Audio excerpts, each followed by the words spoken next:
Okay, let me get the... First, I just want to say thank you. I'm really emotional, and I think it's because I do feel connected to all of these people I've just met, and you are creating this amazing community of warriors, and thank you for that powerful message, because I think that's exactly what you intended and are doing. And all of you are going to leave, I know, just from, I mean, this is how it starts. This is how it starts. And it's just such a privilege to be here. And Fabiola, your picture stood out. Yes, there were many great pictures, but her picture rose to the top. Like, I saw it immediately and knew that was the winner, because I think it embodies exactly what you're doing.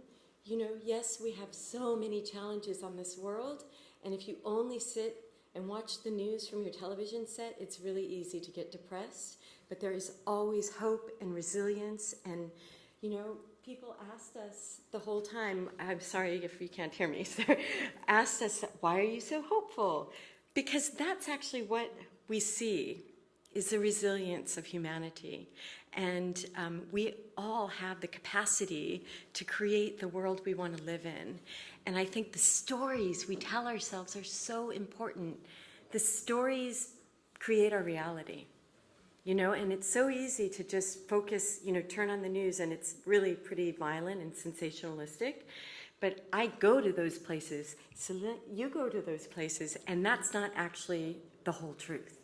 And I'm going to share a little bit about my own journey and how I realized that I was part of this machine of just only focusing on the negative. And I realized we're on this really fast race to the bottom when that's all we focus on. And that it's so important to talk about, shine a light on what we can achieve, all of us. So I'm going to continue the same kind of message Celine had. Let me just open this. I'm going to grab my water. Sorry. Okay. I'm not sure how this works here. Let's try it. Okay. Here we go. So I'm going to start from my own beginnings. Can you hear me? Do I need this? I'm not sure. Okay. So I'm the most unlikely, I just want this to be inspirational for all of you, in the sense that I'm the most unlikely person to be up here. If you knew me as a child, I was incredibly shy, introverted, gawky, and afraid of the world. Really afraid. And my parents tried to do everything. They would put me in front of the camera. They would give me dance lessons. They would sometimes dress me up as a lion, thinking that I would get my courage from that. But I never got my courage from that. Something really incredible happened. The moment I picked up a camera, I felt like Superwoman. Like, all of a sudden, I could go out, and it just took the attention away from myself and allowed me to focus on others. And it was this amazing tool of self-empowerment. But as I started to take pictures and literally dive into these crazy situations, here I am making a film about our changing climate in Bangladesh. And I started to realize, well, it's not just that it's this passport for myself and exploring the world. The more incredible thing about storytelling and photography is that it really amplifies. It is this incredibly powerful tool and allows me to amplify other people's voices, and really powerful voices, and shine that light on it. And that's what I started, that's what made me fall in love with it. And I just couldn't let go. And so one of the first stories, I'm gonna flash back to this moment in my life when I was still very much an amateur, and on a whim, I applied for this grant. Never in a million years thinking I would get it, but it was to go to this tiny country in West Africa called Guinea-Bissau, and much to my delight and sheer horror, I got the grant. And so with a lot of fear and trepidation, I began packing my backpack, and I packed 100 rolls of film, you know, 2 FM2s, and anti-malaria medicine, which didn't work, and I landed, got to the capital, bought 2 huge sacks of rice and 2 chickens, and set off to the middle of this country.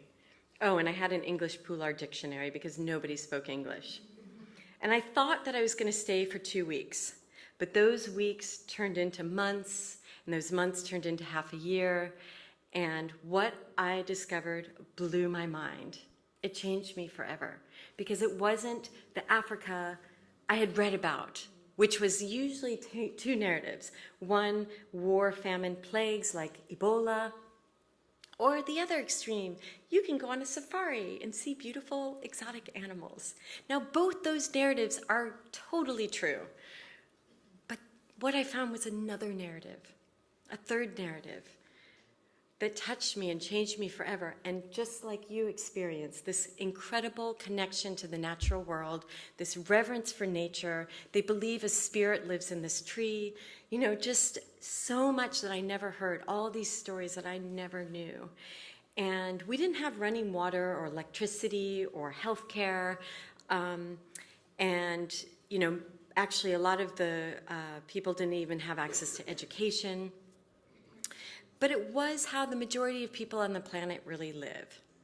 And it was the most incredible experience. I mean, I stayed there, and we went through the dry season, so we ran out of food, and all we had were the rice that I brought. The chickens were long gone by then. But we shared 1 bowl of rice a day. That was it.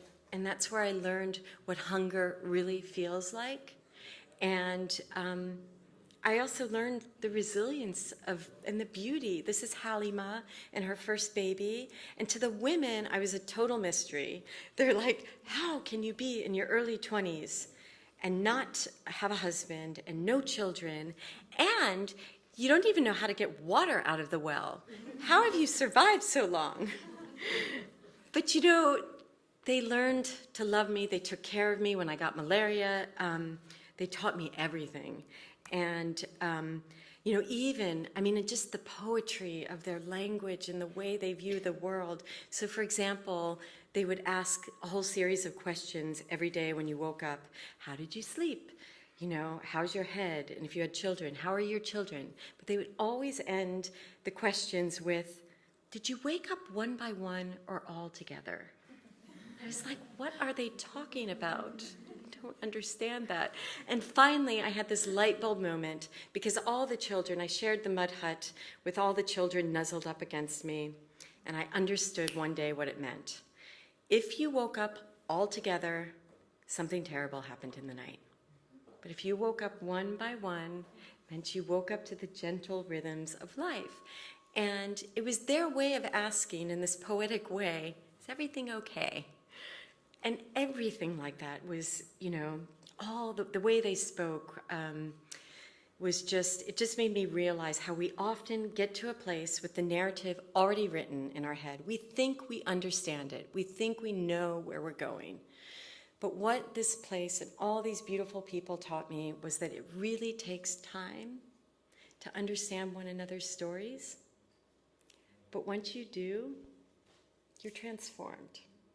And you start to see this universal truth that we are all so intricately connected, and we share the same desires, the same hopes, the same dreams across the planet.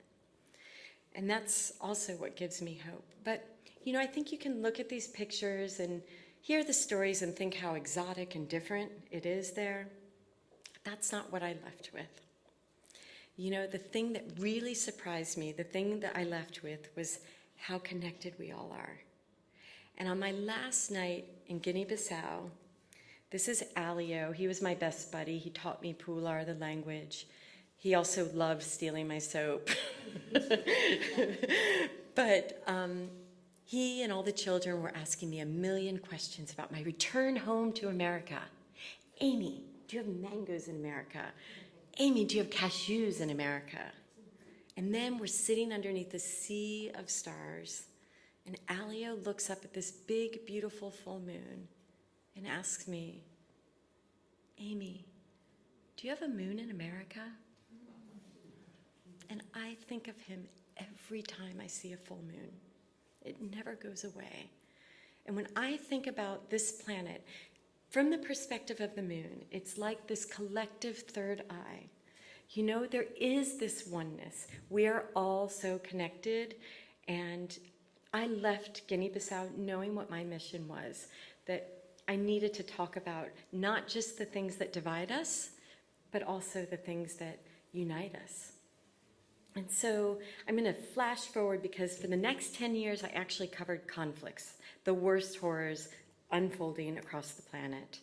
But I had this light bulb moment after that, too, where I realized all these conflicts I had been covering were always connected to the natural world.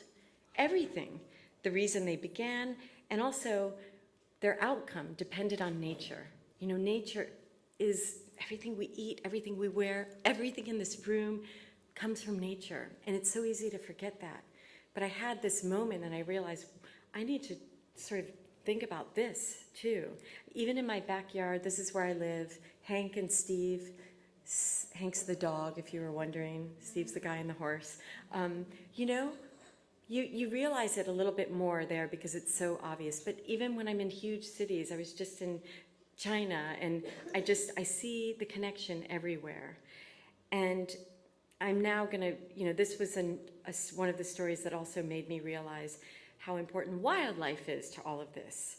I lived in the Czech Republic for a few years, and my colleagues there called me to say, do you know they're moving 4 of the world's last northern white rhinos back to Africa in this last-ditch effort to save an entire species?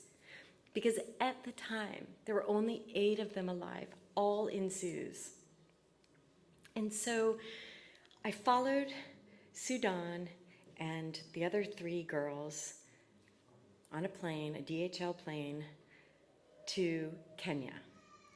And, you know, this is what we imagine wildlife looks like in Africa, roaming the open plains. But this is actually what it looks like today. They have to be guarded around the clock 24/7 by heavily militarized men because the value of their horn is worth more than gold right now. And then just 2 months ago, my friends called me and said, you have to come back now. Sudan, the world's last northern white male rhino, is going to die. And I went, and it was so heartbreaking. He was completely surrounded by the people that loved him. These men spend more time with these rhinos than they do their own families and children. And they were all weeping. This is Jan, the keeper from the Czech Republic, who came to say goodbye at the last moment, the last breath. When you realize, like, just seeing his spirit leave his body it was really heartbreaking. And this is Zakaria and all the keepers. And it was just, it was this heart-wrenching moment, but I realized it was also this incredibly powerful moment because it can be our wake-up call. You know, on a world with 7 billion people, we have to start seeing ourselves as part of nature and part of the landscape, and wildlife is part of, you know, just that connection again. Because, sorry, the next picture is pretty horrific, because this is what extinction looks like, and we're witnessing it on our watch right now, every day, not just with the rhinos, with elephants, with a whole host of species that we don't even talk about. And I realized as I started to cover this story almost a decade ago that the focus was always on the men with guns, the militarization. And I kept asking myself this question, well, like, what do the people, the indigenous people, think about it? And guess what? They hold the key to what's left. I mean, I find it so funny. We've never met, Celine and I had no idea what she was going to talk about, but it's just obvious. Like, if you travel enough, you start to see these universal truths, and you realize these people are incredible. They really are our last protectors, and if we can empower them, well, we just need to amplify their voices, really, because they are powerful. But I found these beautiful stories that nobody was talking about. What about the men and women out there literally sleeping? You know, these are baby black rhinos, a different species, sleeping day and night, protecting these animals. They are the real heroes. And this is this incredible story in northern Kenya. These are Samburu men who have never seen a rhino in their entire life because they've been locally extinct for that long. And they were like mythical creatures to them. They couldn't believe, they were so excited to touch these orphaned rhinos. Coincidentally, that rhino is called Hope. And their dream came true because they moved 11 of these rhinos to a part of Kenya where they had been extinct for almost 30 years. And they're thriving now. And they created a brand new kind of conservancy area, and what was so incredible is just to see how quickly and resilient nature is. Just like humanity, so is nature if we give it a chance. So these are the stories I want to talk about, not just the challenges, but the incredible heroes. And, you know, sort of, let's build a pride campaign, because, you know, they're out there. You ended your talk with this, but all these like unsung heroes that will never get our stage and platform, but they are doing the real work. And this is Kamara and Khalifi, a black rhino that he raised from the day it was 1 day old. And then I want to kind of conclude with the story in Kenya, another amazing story, because I've been working in these communities. They actually invited me in for, you know, it was almost a dream. They had this dream. I'll get to the story, actually. Let me talk about them first. They're Samburu as well, and this landscape was decimated 25 years ago. You couldn't even find a tiny, like these little dik-dik antelopes, tiny little, the world's smallest antelopes. Everything was gone because of poaching. No elephants, no rhinos, nothing. And then the communities were traumatized too. It was incredibly unsafe for them. And you start to realize when you take one keystone species like the elephant out, they are nature's greatest engineers. And they're the ones that rip up the trees, that allow grass to grow, which allow all these other species to thrive, including mankind. You know, we need livestock to survive. So it's all this connected web. And the Samburu had this dream. They were really, the local community, they were fed up with the trajectory that they were on. And they basically started protecting this landscape, keeping out the poachers. And then they said, we didn't want all of these elephants, if any had become orphaned, to go back to Nairobi and never come back to this landscape. This is their home. And so against all odds, people with nothing, no power, no political power, no money, nothing, communities like you know, just small communities who were just wanting change. And so they petitioned the government, they raised the money, and they created the first ever indigenously owned and run elephant sanctuary in all of Africa. It's this powerful story. And they are out there, you know, really, these people that used to be afraid of elephants are now their greatest protectors. And it's just this beautiful story. I happened to be there on one of the rescues. This is Joseph, and we hoped to reunite the baby with its mother because it had fallen into a well. And I have to say, Kenya's actually a really hopeful story because the numbers of poaching are going down right now, but now we have climate change to deal with. So the wells get deeper and deeper, and sometimes the babies fall into the well. But now they have a place to go to. And the other really beautiful part of this story is it's also the first place in all of Africa that has hired women keepers, women elephant keepers. And this is Mary. And it was so interesting because I think about 6 weeks ago, I went back, and these young Samburu guys traveled for 12 hours on foot because they said, we heard stories that women were working with wild elephants, and we couldn't believe it. We had to see with our own eyes. And so, you know, everybody's curious, and not only are they protecting these, you know, these precious creatures, but it's changing the whole dynamic in a very male-dominated, very chauvinistic community, because the way they're treating the women now is just having ripple effects in all of the community. I mean, and the stories are getting out. And, you know, it's such a beautiful thing to watch how one little thing can have so many impacts in different ways. And this may look like it's a story about wildlife. It's not. It's actually a story about all of us. It's a story about our planet and where we're going and what we can all do as individuals. The power of individuals blows my mind. And I actually was at Standing Rock, this protest in the middle of a blizzard in January, and I saw this musician, David Matthews, and I knew he loves wildlife. So I ran up to him and I was kind of just started talking to him and basically convinced this man to bring his family and come to Africa with me. And he did. And not only that, he let me make a film, which he's showing. He's on tour right now, and he's showing it at 47 concerts.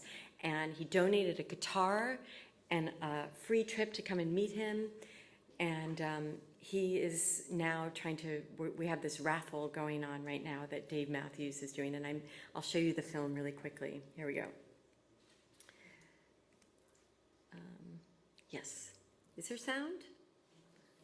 Can we get the sound, please? Oh, good. Welcome to northern Kenya.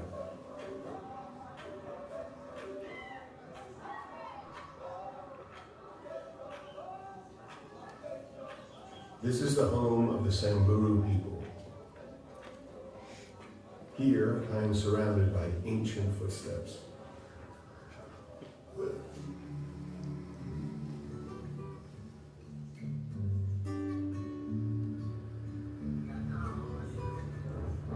Robert is a Samburu warrior and my friend.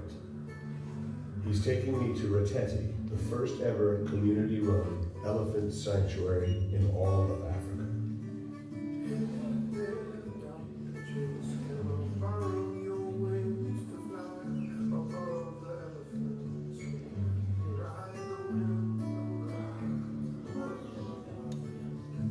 Years ago, Robert's homeland had lost much of its wildlife. Ivory poachers had decimated the elephant population. But these sentient giants are nature's great engineers. By voraciously eating the trees and brush, they kept the land open and grassy. Without the elephants, other wildlife, people, and livestock all suffered. At first, the Samburu turned a blind eye to the poaching because they were afraid. But in Robert's lifetime, he has witnessed a sea of change. Realizing the role these giants play, the Samburu are now the elephants' protectors. Day and night, Samburu rangers guard against poachers. And at Reteti, they raise orphans for release back into the wild. For me, this story is hopeful, and all over the world, wildlife needs us. The instant we help, the natural world pays us back 1,000 times over.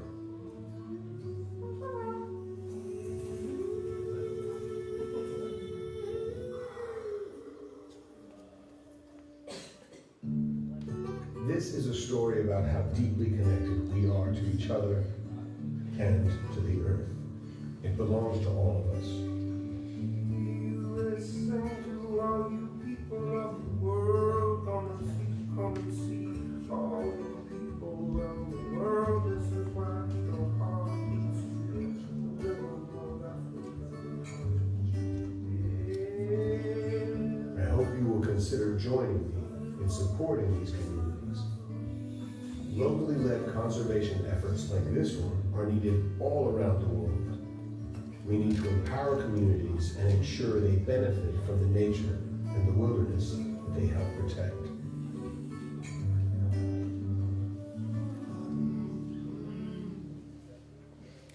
All right, so I just want to end there and say, I think it starts with falling in love.